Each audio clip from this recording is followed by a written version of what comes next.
Welcome to Bounds, playful, unfussy conversations with SoCal's arts and culture stars. I'm your host, Susan Petrella, a lifelong arts and culture patron and advocate, and the rock star consultant who rockets your business to success. Last week, I needed to step away, but I had a wonderful guest host, Katie Stubblefield. Today's guest is Brittany Kiertzner. Brittany is a mixed media and textile artist from Southern California. She is an enrolled member of the St Regis Mohawk Tribe, and she explores critical materials that reframe her personal history into a contemporary context. Brittany is one of the artists in Coastline Gallery's new exhibit, 8 Directions. So Brittany, you're from Upland here in Southern California, and you're enrolled as a member of the St Regis Mohawk Tribe out of New York State. I'm interested in your indigenous heritage and identity and how it affects your work. That was a mouthful, sorry. Oh no, that's great. First off, Segel's gonna go up, which is like a greeting, right? And thank you very much to our hosts today, Coastline and David Michael Lee, for curating the show. I'm not a projector. You don't have to project. Our microphones move. Can you say that greeting again? Oh yes, Segel's gonna go up.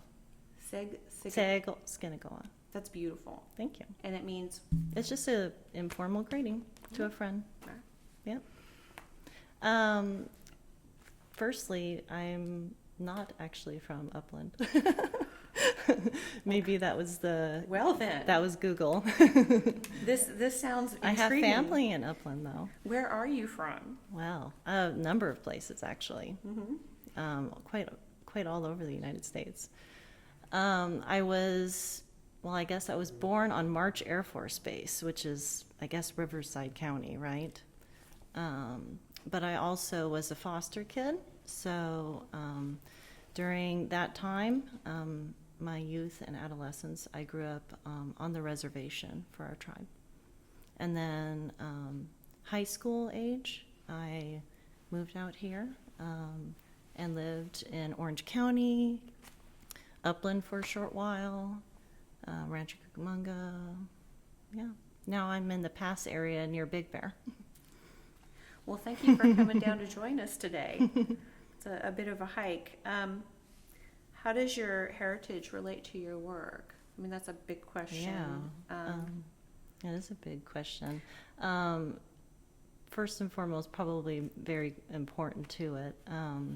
I grew up around makers. My family that were also in charge of me during my fostering. My grandmas, my aunts, my cousins were all very involved with traditional crafts as well as politics within our tribe. So I grew up a lot with virtually the art history of our tribe, making Mohawk baskets, for which we're known, which are made in a short amount of time, harvested by men and made of black ash, and they're splint made, and the wood is wet when you make them, so it happens all very quickly.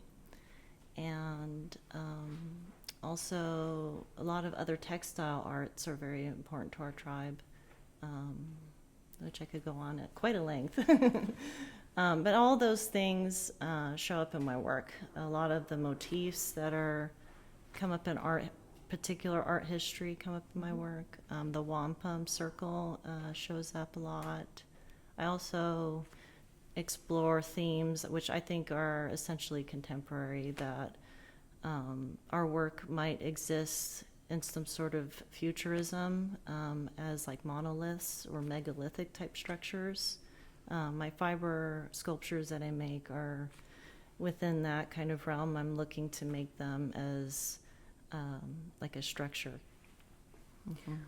Let's talk about your textile work, your fibers work. Do you use any special techniques, or did you learn from someone else? I think essentially how to work with the materials I learned from other people. I have undergrad degrees from Fullerton in fine art and sociology. So I think I essentially learned a lot of studio practice and material work there, but I think my exploration with materials is probably more something just that I do. Spend a lot of time imagining things and playing with materials, and the reason why I make these sculptures, right, is I started doing embroidery in the normal, fashion. These kits, when my dad had cancer, they would give me something to do to keep me busy, and I would stitch for hours and hours just waiting around for him. That's a whole nother side of the story. And then I wanted to go big. I wanted to test the limits of it, and started doing embroidery on big panels, and then I wanted them to become three-dimensional, and well, here we are. Thank you. What kind of materials do you use? I mean, they're beautiful pieces here. Thanks. And the material seems to be specific to the individual pieces. Yeah.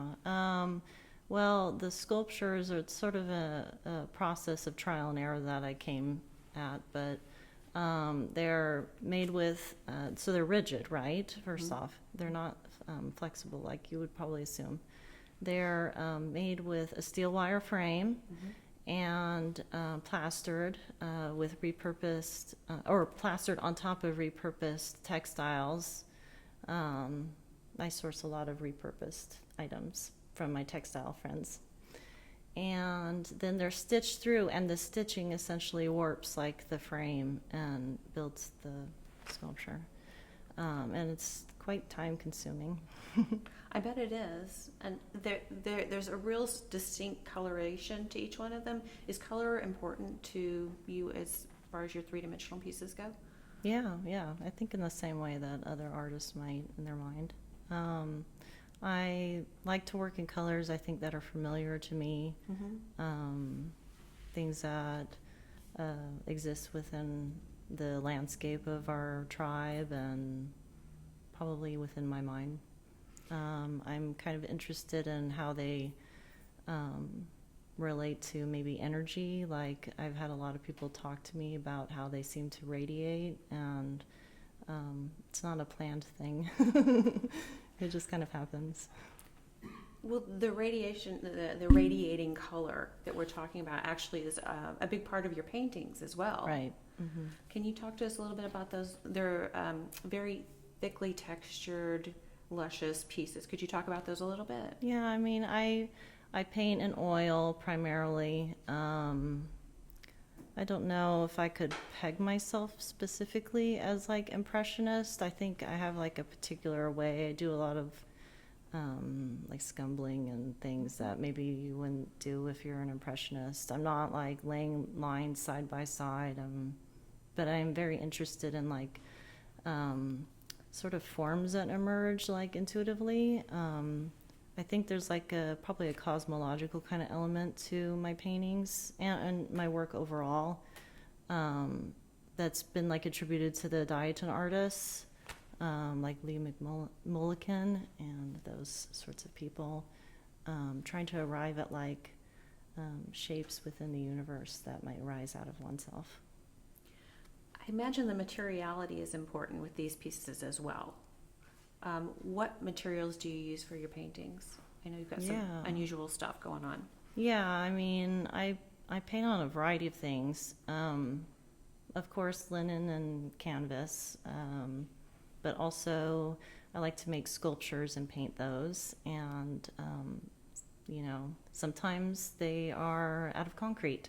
Like there's a sculpture here in the show, Tian Son Ton, that is a textile body that I painted that's constructed with concrete. Yeah.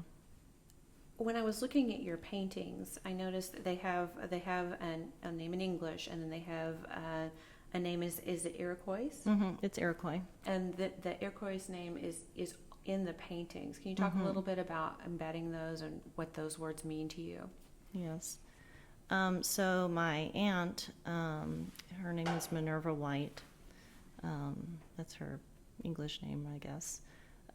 She has been part of a historical effort for our nation to document our language. Her work, along with several other academics, are actually part of the Smithsonian Museum in New York. And I could talk about this quite at length, but I'll keep it short.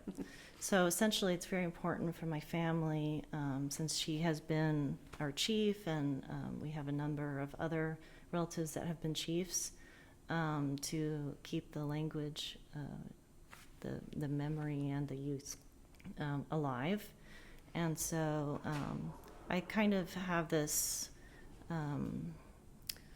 persistence in doing that with the work, making sure that the words in our language have like this meaning that it's hard to always translate in English, and the meaning also has like its own energy. So I try to include that in the work and the naming of it.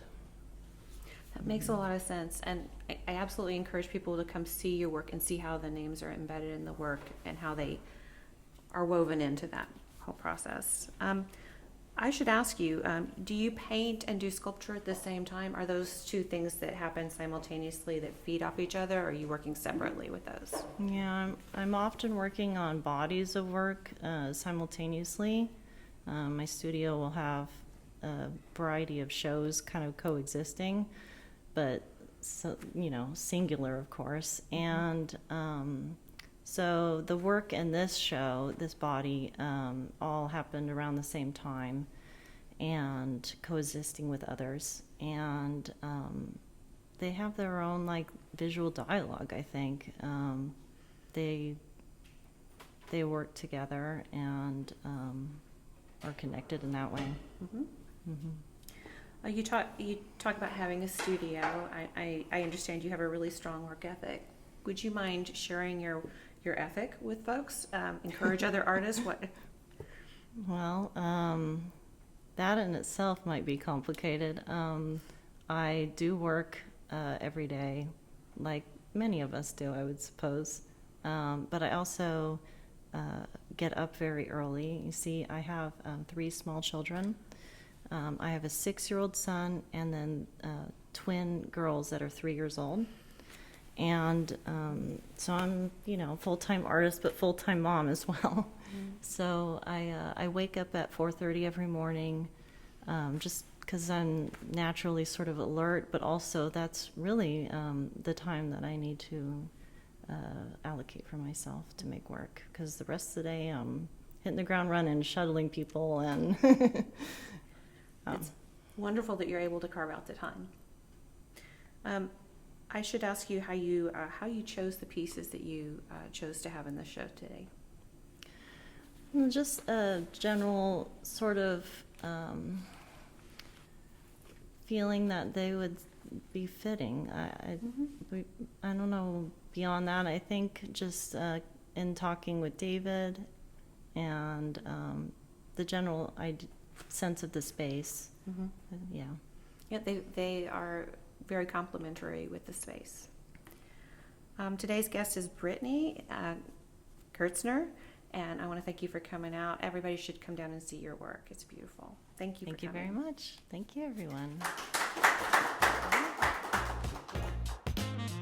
You've made Bounce Bounce. A special thank you to our generous sponsor, Coastline College, its Fine Art Department and Art Gallery. David Michael Lee, director, curator, professor.